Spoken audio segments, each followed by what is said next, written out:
everyone, here with another regional topper here. So well done, Daniel Moody. Congratulations. So tell us about your matches and what happened then. Yeah, so down here in Waterford we had a small regional of 5 rounds. So I finished 8th, just scraped the tiebreakers to get my second Forbidden Crown playmat.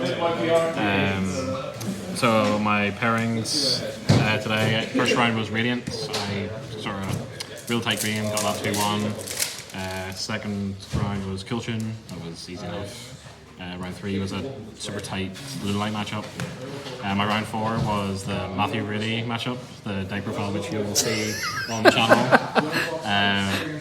Ended in a top deck war. I drew 3 imperms and he eventually drew a Lacrima and end of story. It is what it is. Yeah, and then my final round was Sky Striker and again super tight game. Drawing time, made a bit of a misstep and didn't end on the Caesar, but it gets kind of weird with what he was drawing for turn anyway. But eventually through, but the deck I've been playing for about 2 weeks now is Elfnote. So I was at OTS's 2 weeks ago. I finished second in an OTS with a very similar list to this, and now I guess we've got our regional top. So I'll just talk through the engines and our ratios. So we're pretty much on maximum starters for the Elfnote engine. So we're on 3 Lucina, 3 Tinia, both are essentially 1-card starters. Fortuna is a bit of a brick. But Fortuna gets the trap, which is one of the best parts about the deck, and then we play 1 Welcome Home as a special summon extender. But this card is super expensive to use, so you have to send a monster from hand or field to use it, so you don't want to sort of clog up too many. And your worst hands always include both of these, because you can't even attempt to activate the Tinia, and then they just hold the Ash and you just kind of struggle anyway. And then to support the Elfnote engine, so we're also on the 2 Power Patrons to support the Synchro Summons.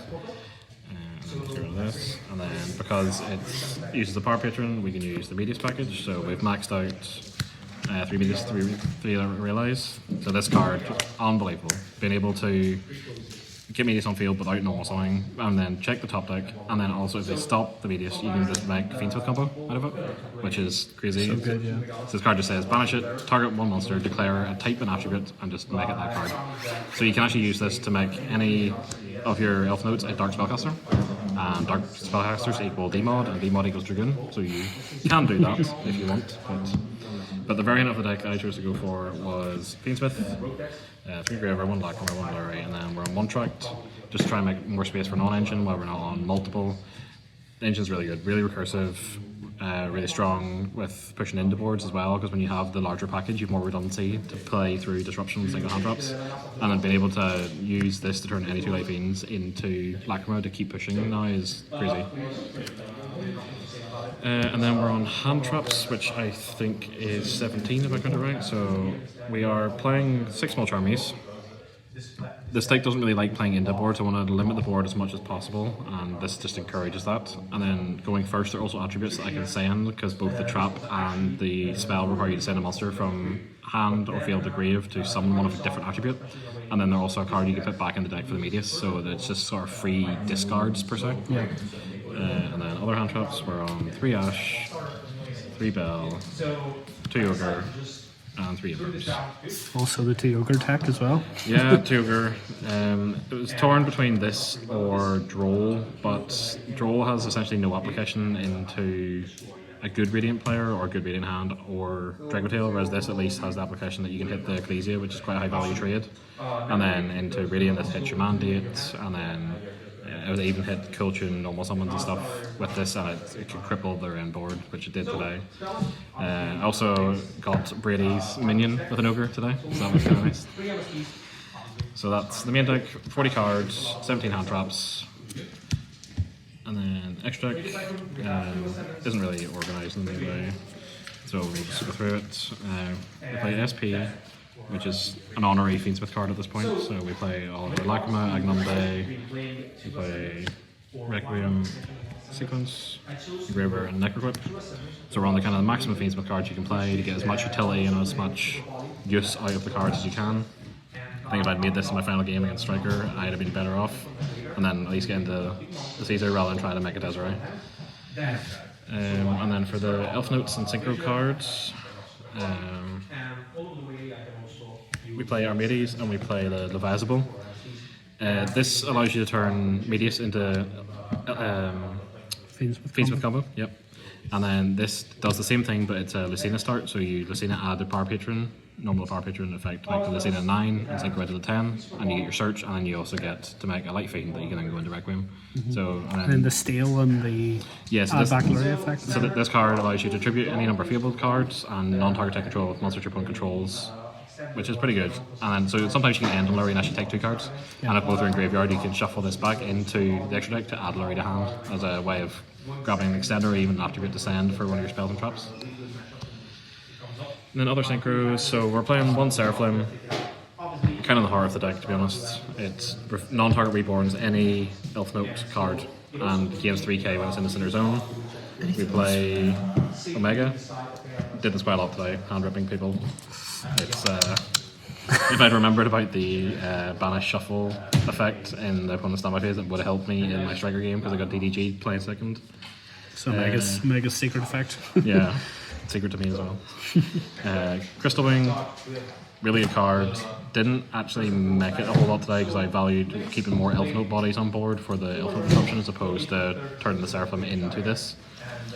And then I guess the more tech cards are kind of flex spots. I'm on one Dodge Dragster. Didn't really. Did I make it today? I don't think I made it today, but if you end up with just very heavy Elfnote engine and can't get into Fiendsmith, you can make multiple 7s, and then it gives you Trap Disruption, Spell Trap Negate, and then Hand Rip with the Tinea and a bounce. And the final card we play is the Genora.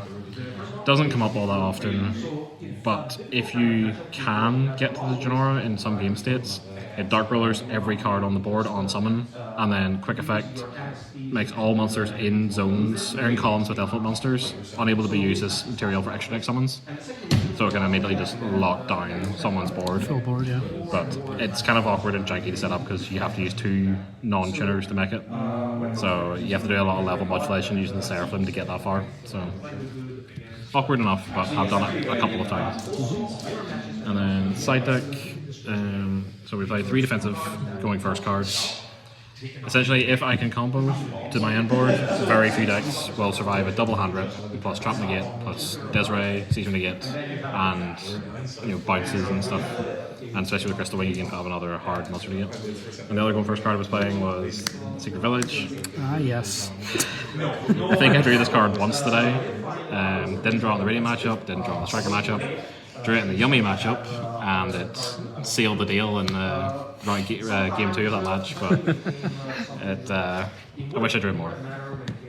And then our going second choices, I find the Radiant matchup kind of tough for this deck, so we're taking in the Denko Sekas, and if you can draw this, you just actually don't care what their board is. They set 5 past you normal Denko Seka and just kill them.